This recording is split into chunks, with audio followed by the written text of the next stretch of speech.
Bonjour à toutes et à tous. Merci pour votre présence pour notre session sur Women for Tech, le programme qu'on a mis en place avec Laure et Virginie.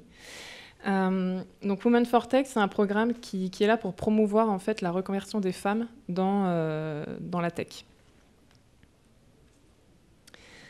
Alors pour la situation actuelle, 8 entreprises sur 10 déclarent avoir des difficultés de recrutement. C'est vrai que c'est compliqué pour les entreprises aujourd'hui de trouver des profils avec les compétences dont elles ont besoin, et c'est encore plus compliqué pour elles lorsqu'elles veulent féminiser leurs équipes.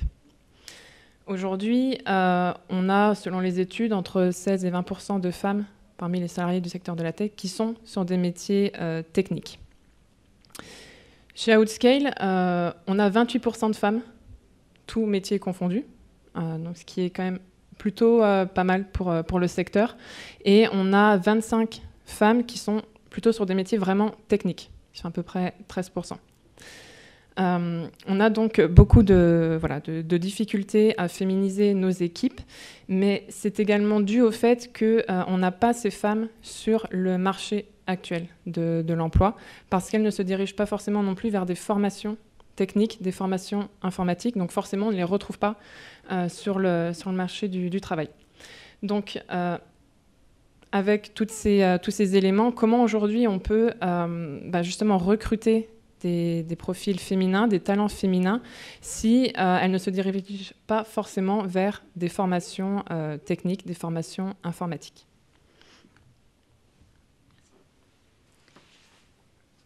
Avec Marion, du coup, ça fait à peu près 8 ans qu'on travaille dans des sociétés dites tech. Donc Marion en tant que chargée de recrutement, moi en tant que chef de projet. Et 3DS Outscale fait partie des sociétés tech. On fait du cloud computing, c'est pas quelque chose qui parle à tout le monde.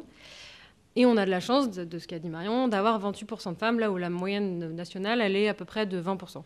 Sauf que quand on creuse un petit peu dans les 28%, ce que disait Marion, c'est qu'on n'a que 25 femmes sur 200 qui travaillent sur des métiers techniques. Quand je dis technique, c'est administratrice système, technicienne helpdesk, ça peut être développeuse, enfin bref, tout plein de métiers dits techniques qui font que dans notre société, c'est vraiment un vrai sujet, le fait qu'il y ait peu de femmes chez nous, et on a vraiment envie de s'y atteler. Et c'est pour ça qu'on a créé le programme Women for Tech. Pour vous donner un peu un exemple personnel, quand je suis arrivée chez Outscale, c'était il y a 3 ans et demi, j'étais très contente, c'était mon premier jour, j'étais heureuse. La société avait l'air très cool, très innovante. J'arrive sur le plateau. Alors il faut savoir que sur le plateau, il y avait et les chefs de projet et les administrateurs système. Donc quand j'arrive sur le plateau, il y avait 30 ingénieurs, dont 3 femmes, dont moi. Donc c'est-à-dire 2 autres femmes par rapport à moi. Donc moi, sur le moment, ça m'a un petit peu... pas choquée, mais je me suis dit, ah ouais, quand même, ça fait pas beaucoup. Il y a plein de gens qui me diront, mais je vois pas le problème, c'est super sympa. De toute façon, ça a toujours été comme ça.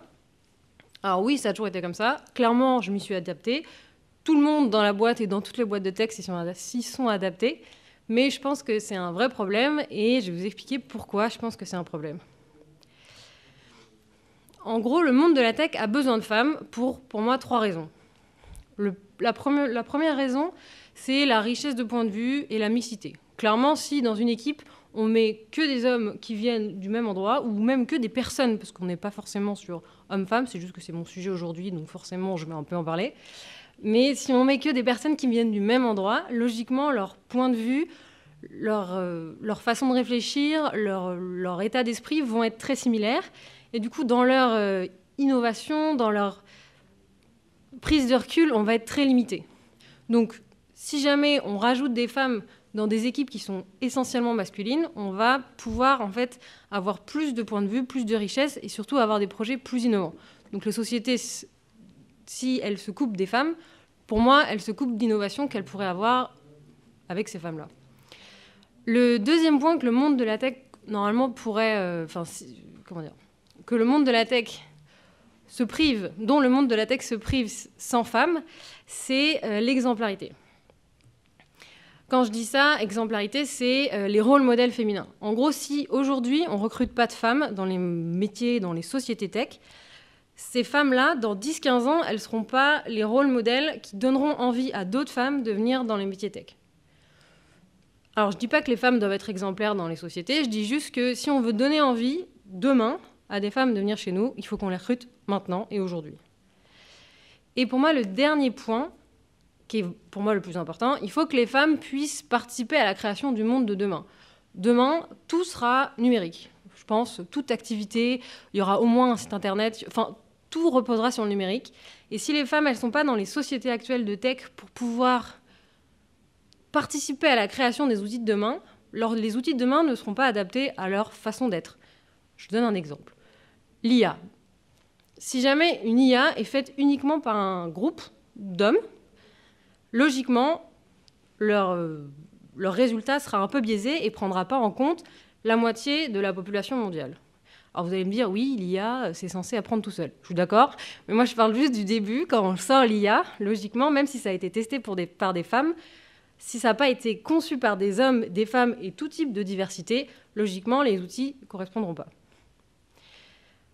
Ce qu'on peut se poser comme question, c'est oui, c'est bien alors, il faut plus de femmes, mais il n'y a pas de femmes qui sont sur le marché du travail. Alors pourquoi il n'y a pas de femmes qui sont sur le marché du travail ? Parce qu'il n'y a pas de femmes qui sortent de formation technique. Et pourquoi il n'y a pas de femmes qui sortent de formation technique ? C'est parce qu'il n'y a pas de femmes qui rentrent dans ces formations techniques. Parce que ça ne les attire pas. Parce que c'est trop flou, trop compliqué, trop pas pour elles, trop technique, trop masculin, trop... Bref, il y a plein de préjugés autour du sujet. Et c'est quelque chose qu'il faut qu'on puisse combattre. Et c'est avec ce programme Women for Tech qu'on a voulu en fait le combattre avec 2 grands objectifs. Le premier objectif, c'est de pouvoir en fait sensibiliser sur ces métiers-là. Donc administratrice système, si on dit ça à quelqu'un qui n'a jamais travaillé dans la tech, il va nous regarder avec les grands yeux, mais oui, mais ça c'est trop compliqué, c'est pas pour moi. Alors qu'en fait, c'est très simple, c'est juste qu'il faut qu'on puisse l'expliquer. Et le deuxième concept qu'on veut aborder avec Women for Tech, c'est justement d'aller chercher des profils là où il n'y en a pas.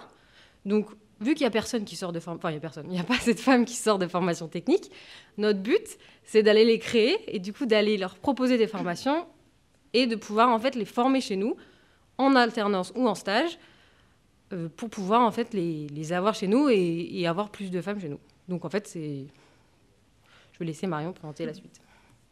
Merci. Donc oui, effectivement, le programme Women for Tech découle de tous ces éléments, parce que c'est vrai que pour faire mieux, pour faire plus, il faut sensibiliser, il faut communiquer beaucoup, il faut surtout donner envie aux personnes, et notamment aux femmes, de rejoindre les entreprises. Donc c'est vrai que l'objectif de Women for Tech, c'est justement de pallier à ces difficultés de recrutement de profils féminins, enfin dans une certaine mesure, en créant, entre guillemets, si je puis dire, nous-mêmes ces profils, ces talents féminins à travers la reconversion interne ou externe. Donc ici, vous avez un peu le planning des différentes actions qu'on a pu mener pour arriver justement à la mise en place d'une journée porte ouverte virtuelle dont je parlerai juste après. On voit que on a commencé à peu près mi-2020. Aujourd'hui, on est en 2022, donc il y a une petite crise sanitaire entre-temps aussi qui a fait qu'on a mis un petit peu de temps à lancer les choses, mais c'est aussi parce que c'est pas un programme qu'on peut lancer en claquant des doigts du jour au lendemain. Ça demande quand même une certaine sensibilisation en interne, et notamment des managers, parce que si les managers ne nous suivent pas sur ce programme, ça ne fonctionnera jamais. Donc ensuite, sont suivis des discussions, le cadrage du projet et l'organisation de notre journée porte ouverte virtuelle du 10 mars de cette année.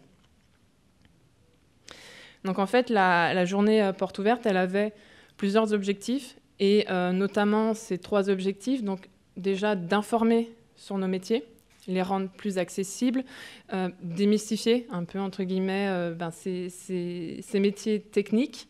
On avait également pour objectif d'informer sur les formations techniques, les formations informatiques, pour que les femmes sachent vers quelles écoles, quels organismes de formation elles pouvaient se tourner. Donc nous avions 4 organismes de formation qui étaient venus partager aux différentes personnes le fonctionnement de l'école, de l'organisme, les différentes formations qu'ils pouvaient proposer. Et enfin, on avait cet objectif de rendre compréhensible le concept du cloud, qui n'est pas forcément évident pour les personnes qui n'ont pas fait de formation justement technique avant. Donc notre but, c'était vraiment de pouvoir rendre nos métiers, le cloud, rendre accessible tout ce qu'on fait. Donc pour cette première édition, on avait 3 postes qui étaient possibles pour l'alternance. On avait donc un poste de technicienne support IT, également administratrice réseau et un poste de chef de projet. Donc ces 3 postes étaient vraiment en alternance. Parce que pour nous, l'alternance, c'est un moyen, autant pour l'entreprise que pour la personne qui vient faire la formation, c'est vraiment intéressant parce que ça lui permet autant d'avoir la partie théorie avec l'école et d'avoir la partie pratique au sein de l'entreprise et prendre le temps de se former et de monter en compétences. Donc pour revenir un peu sur les différents KPI, les retours de cette journée porte ouverte, donc elle était déjà 100% en ligne pour un souci déjà d'organisation. On a eu 179 inscriptions. Et le jour J, on a eu environ un peu plus de 130 participantes. On avait 13 intervenantes d'Outscale, et notamment des personnes qui étaient venues présenter leur métier. Et donc on est plutôt fiers du retour parce qu'on a pu recruter donc 2 femmes en alternance, notamment sur les postes techniques, donc technicienne support IT et administratrice réseau. Et en plus de ça, on a pu recruter une personne en stage au sein de l'équipe développement. Donc pour nous, ça a vraiment été un succès. Et donc, quelle est la suite pour ce programme Women for Tech ? On a vraiment envie de poursuivre, de développer le programme. Donc déjà, on souhaiterait recruter aussi en interne des personnes pour pouvoir vraiment le développer dans de bonnes conditions. On souhaite également lancer une 2e édition du programme Women for Tech.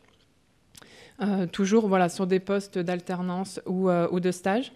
Et on a aussi envie de partager, comme on fait aujourd'hui, partager ce développement, ce programme, les retours qu'on a pu avoir, parce que je sais que ça intéresse quand même pas mal de personnes. J'ai beaucoup de personnes d'autres entreprises, donc souvent des personnes RH, qui viennent échanger avec moi sur ce programme qui les intéresse.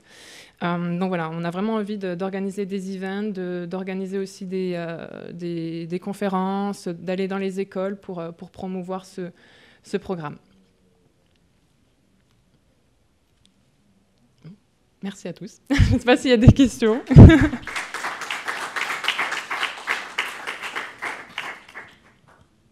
Si vous avez des questions, c'est maintenant. C'est quand vous voulez.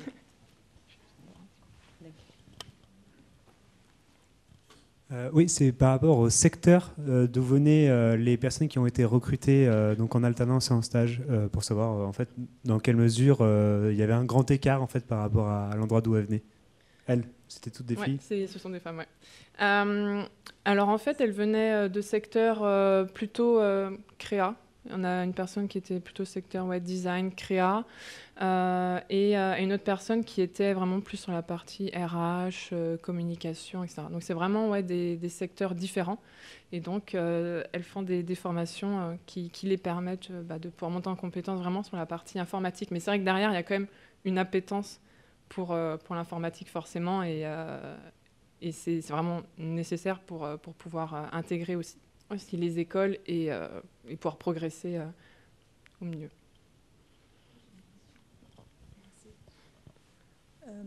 Je vois que vous avez fait un partenariat avec les je vois que vous avez fait un partenariat avec les différentes écoles comme Saint-Plon, etc., Open Classroom. Ouais. Est-ce qu'il y a un parcours spécifique dédié aux femmes pour tout ce qui est empowerment, tout ce genre de choses, management Au sein des écoles ou... Au sein des écoles, ou est-ce que vous avez développé des choses avec ces écoles ? Alors là, c'était vraiment une première édition, et donc le but, ça a été surtout de partager, de communiquer. Faut savoir qu'on a choisi donc, avec Laure les différents organismes, parce qu'on voulait des organismes qui permettent soit de l'alternance entrecoupée avec la théorie, avec l'école, mais il y a aussi des organismes qui font par exemple 3 mois de formation intense, et derrière qui peuvent aussi faire un peu d'alternance. Donc on voulait vraiment choisir ce type d'organisme pour leur permettre aussi d'avoir ces 2-3 mois avant pour bien se mettre dans le bain de la technique, etc., et ensuite faire leur alternance. Après, derrière, ça a surtout été de la communication et un peu le suivi des personnes qu'on rencontre en entretien, etc. Mais effectivement, je pense qu'il y a vraiment des choses à faire et à développer, et c'est vraiment ce qu'on a envie de faire par la suite. Ouais. Et, donc ça, c'est plutôt une question à destination de la RH. Je suis désolée, j'ai plein de questions.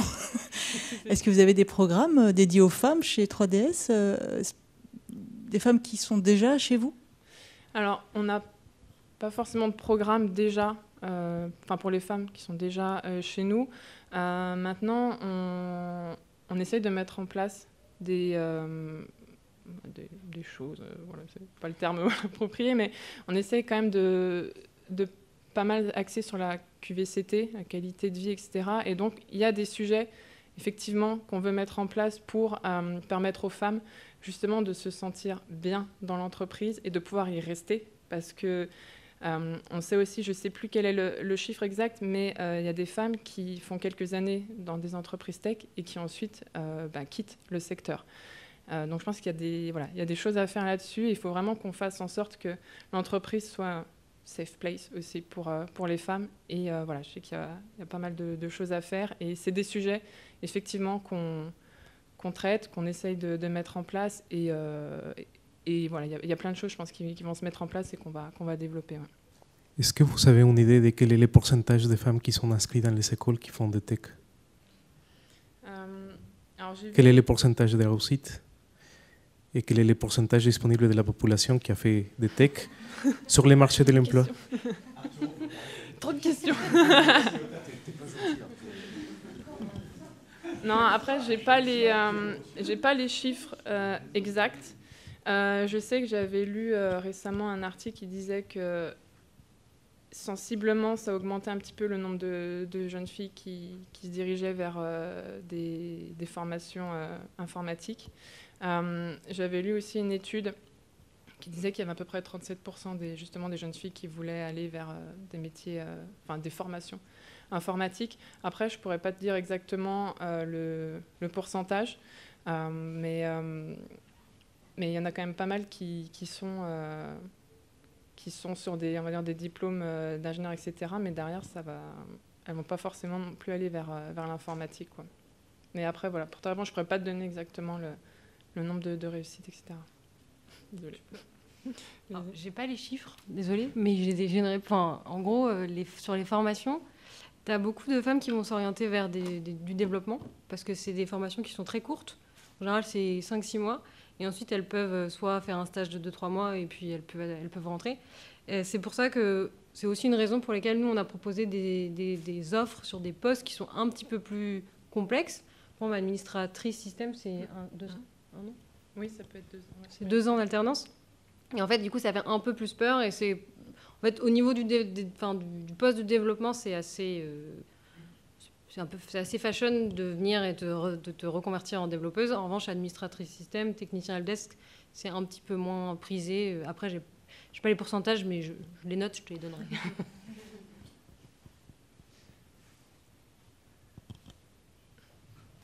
D'autres questions? Si vous n'avez pas d'autres questions, on vous remercie pour votre présence. Ouais, merci beaucoup.